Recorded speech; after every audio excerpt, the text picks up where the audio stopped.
এখনও থমথমে মিয়ানমার সংলগ্ন টেকনাফ সীমান্ত। মাইন আর গুলি আতঙ্কে স্থানীয় বাসিন্দারা। পরিস্থিতি জানাতে সেখান থেকে সরাসরি যুক্ত হচ্ছেন সহকর্মী তাইফুর রহমান তুহিন। পরিস্থিতি এখন কেমন দেখছেন আর কি বলছেন এলাকাবাসী? ধন্যবাদ আপনাকে। আমরা যে স্থানটিতে দাঁড়িয়ে আছি ঠিক আমার পিছনে যদি একটু দেখাতে চাই আপনাকে, যে আমার পিছনের যে সীমান্তটা অর্থাৎ বেড়িবাঁধ দেখা যায়, তারপর থেকে কিন্তু আমরা যেই গাছ বন দেখা যাচ্ছে ঠিক তার অপর প্রান্তে কিন্তু মিয়ানমার সীমান্ত।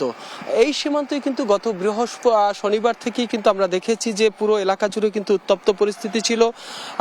সেখানে কিন্তু যে আরাকান আর্মি যারা রয়েছে তাদের সাথে রোহিঙ্গাদের যে বিচ্ছিন্নতাবাদী যে সংগঠনগুলো রয়েছে তাদের সাথে কিন্তু ব্যাপক গোলাগুলির ঘটনা ঘটেছে, যার প্রভাব পড়েছে কিন্তু বাংলাদেশের মধ্যেও। আমরা যেটি জানতে পেরেছি যে আসলে তাদের যে অভ্যন্তরীণ যে কন্দুলগুলো রয়েছে সেই কন্দুলের জের ধরে তারা কিন্তু মিয়ানমার থেকে আরাকান থেকে তারা কিন্তু বাংলাদেশের ভূখণ্ডে ঢুকে পড়ে এবং সেখানে কিন্তু ব্যাপক গোলাগুলি হয়। গত শনিবার থেকে শুরু হয়ে সোমবার মঙ্গলবার পর্যন্ত কিন্তু আসলে পুরো এলাকায় কিন্তু আসলে উত্তপ্ত ছিল।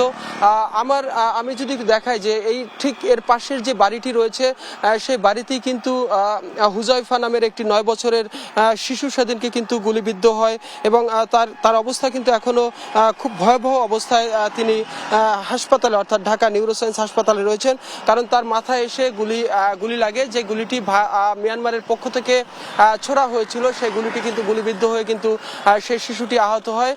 এছাড়াও আমরা দেখেছি যে পুরো এলাকা জুড়েই কিন্তু বেশ কয়েকদিনের গোলাগুলিতে এখানে মর্টার শেল এবং যে গোলাবারুদ রয়েছে সেই গোলাবারুদগুলো কিন্তু বাংলাদেশের ভূখণ্ডে বিভিন্ন জায়গায় ছড়িয়ে ছিটে পড়ে থাকতে আমরা দেখেছি। শুধু তাই নয়, আমরা দেখেছি যে বাংলাদেশের ভূখণ্ডের মধ্যে আরাকান আর্মিদের পক্ষ থেকে যেই মাইনগুলো পুঁতে রাখা হয়েছিল সেই মাইনে কিন্তু মাইনও বিস্ফোরণ হয়েছে এবং একজন জেলে, যারা এলাকাটি আসলে মূলত যেহেতু জেলে কৃষি এবং যারা মৎস্যজীবী তাদেরই আসলে বসবাস, তারা কিন্তু এই ভেরিবাদের পরের যে অংশটি রয়েছে বাংলাদেশের ভূখণ্ড সেখানে তারা মৎস্য চাষ করেন, সেই সাথে কাঁকড়া চাষ করেন এবং এই মাছ ধরেই কিন্তু তাদের জীবন জীবিকা নির্বাহ করে থাকেন। এখন যেহেতু ওই এলাকা জুড়ে গত বেশ কয়েকদিন ধরেই কিন্তু আসলে একদিকে যেমন আরাকান আর্মিদের অবস্থান, অন্য পাশে কিন্তু মিয়ানমারের যেই বিচ্ছিন্নতাবাদী যেই সংগঠনগুলো রয়েছে রোহিঙ্গা সংগঠন, তাদেরও কিন্তু অবস্থান, যে কারণে আসলে ওই এলাকার মধ্যে এই স্থানীয় যারা বাসিন্দা রয়েছেন সীমান্তে তারা কিন্তু সেখানে ঢুকতে পারছেন না, কারণ মাইন পুঁতে থাকার কারণে। কয়েকদিন আগে অর্থাৎ আজ থেকে 3-4 দিন আগেই কিন্তু এখানে একজন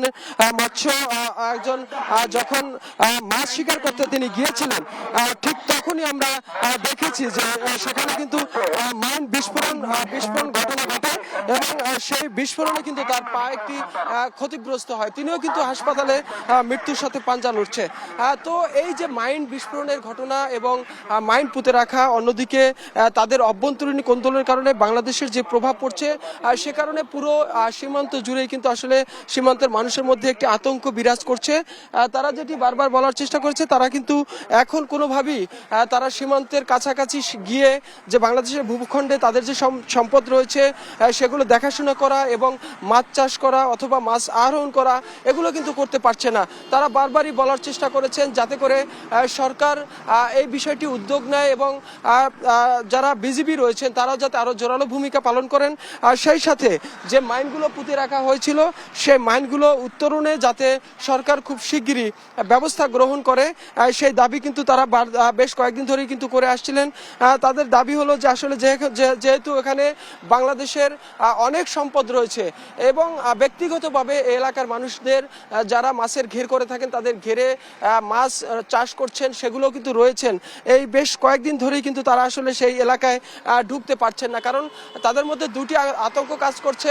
একদিকে যেমন মাইন পুঁতে রাখা মাইন, আর অন্যদিকে হয়েছে যে ওখানে বিচ্ছিন্নতাবাদী সংগঠন এবং সেই সাথে যে আরাকান যে আর্মি রয়েছে সেই আর্মিদের অবস্থান, সব মিলিয়ে আসলে এলাকার মানুষের মধ্যে একটি আতঙ্ক অবস্থায় তারা কিন্তু দিনগুলো পার করছেন, যে কারণে তারা বারবারই দাবি তুলছেন যে এই বিষয়টিতে যাতে দুদেশের সম্পর্ক উন্নয়নের ক্ষেত্রে অথবা দুই দেশের মধ্যে একটি পারস্পরিক সমঝোতার ভিত্তিতে যাতে এই সীমান্ত উত্তেজনা যাতে নির্মূল করা যায়, সেই বিষয়গুলো কিন্তু তারা বারবারই জোর দিচ্ছেন। স্থানীয়রা বারবারই বলছেন যে আসলে এই বিষয়টি খুব সরকার জোরালোভাবে ভূমিকা রাখবেন এবং এই যে সীমান্তের যে উত্তেজনাকর পরিস্থিতি এটির সমাধান তারা খুব শিগগিরই করবেন, সেই প্রত্যাশা কিন্তু এই সীমান্তের মানুষের। তো এই ছিল টেকনাফ থেকে আমার কাছে সর্বশেষ।